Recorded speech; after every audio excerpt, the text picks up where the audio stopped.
ನಮಗೆ ಯಾವತ್ತೂ ಕೂಡ ಬಹಳ ಒಂದು ನೋವು ಏನಂದ್ರೆ ಕನ್ನಡದ ಸಿನಿಮಾಗಳು ತುಂಬಾ ದಾಟಲ್ಲ, ಬೇರೆ ಕಡೆ ಹೋಗಲ್ಲ. ನಾವ್ ಯಾವತ್ತೂ ಕೂಡ ಪರಭಾಷಾ ಸಿನಿಮಾಗಳು ಹಾವಳಿ ಅಂತ ಭಾವಿಸ್ತಾ ಇರ್ತೀವಿ. ನಾವು ಕೂಡ ಹಾವಳಿ ಕೊಡೋರ್ ತರ ಆಗ್ಬೇಕು, ಅಷ್ಟೊಳ್ಳೆ ಸಿನಿಮಾಗಳನ್ನ ನಾವು ಮಾಡಬೇಕು.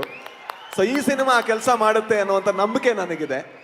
ಅರ್ಜುನ್ ಜನ್ಯ ಅವ್ರ ಜೊತೆ ಮೇ ಬಿ ಮೊದಲ ದಿವಸದಿಂದ ಇವತ್ತಿನ ತನಕ ನಾನು ಹೆಚ್ಚಿನ ಸಲ ಪ್ರತಿ ದಿವಸ ಮಾತಾಡಿದ್ದೀನಿ ಏನಾಗ್ತಿದೆ ಅಂತ. ಯಾಕಂದ್ರೆ ಈ ಸಿನಿಮಾದ ಒಬ್ಬ ವಿದ್ಯಾರ್ಥಿಯಾಗಿ ನನಗೆ ಬಹಳ ಕಲಿಯೋದಕ್ಕಿತ್ತು. ಈ ಸ್ಕೇಲಲ್ಲಿ ನಾವು ಯಾವತ್ತೂ ಆಪರೇಟ್ ಮಾಡೋಕ್ಕಾಗಲ್ಲ.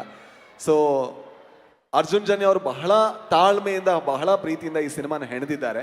ನಾನೊಬ್ಬ ನಿರ್ದೇಶಕ ಆದ ಕಾರಣ ಮೊದಲಿಗೆ ಅವರ ಹೆಸರನ್ನು ತಗೋತೀನಿ. ಸೊ ಅವ್ರಿಗೆ ತುಂಬಾ ಒಳ್ಳೇದಾಗ್ಲಿ. ಸೊ ಅದು ನನ್ನ ಹಾರೈಕೆ. ಜೊತೆಗೆ ನಮ್ಮ ಪ್ರೊಡ್ಯೂಸರ್ ತುಂಬಾ ಮುಗ್ಧ, ತುಂಬಾ ಒಳ್ಳೆ ಮನುಷ್ಯ. ಜೊತೆಗೆ ಈ ಸಿನಿಮಾ ಬೇರೆ ಯಾರಾದ್ರೂ ಇಷ್ಟು ಚೆನ್ನಾಗಿ ಮಾಡೋಕ್ಕಾಗುತ್ತೋ ಇಲ್ವೋ ಅದು ಸ್ವಲ್ಪ ಕಷ್ಟ ಇತ್ತು. ಬಟ್ ಹಗಲು ರಾತ್ರಿ ಅವರು ಈ ಸಿನಿಮಾ ದುಡಿದಿದ್ದಾರೆ. ಅವರಿಗೂ ಬಹಳ ಒಳ್ಳೇದಾಗಬೇಕು.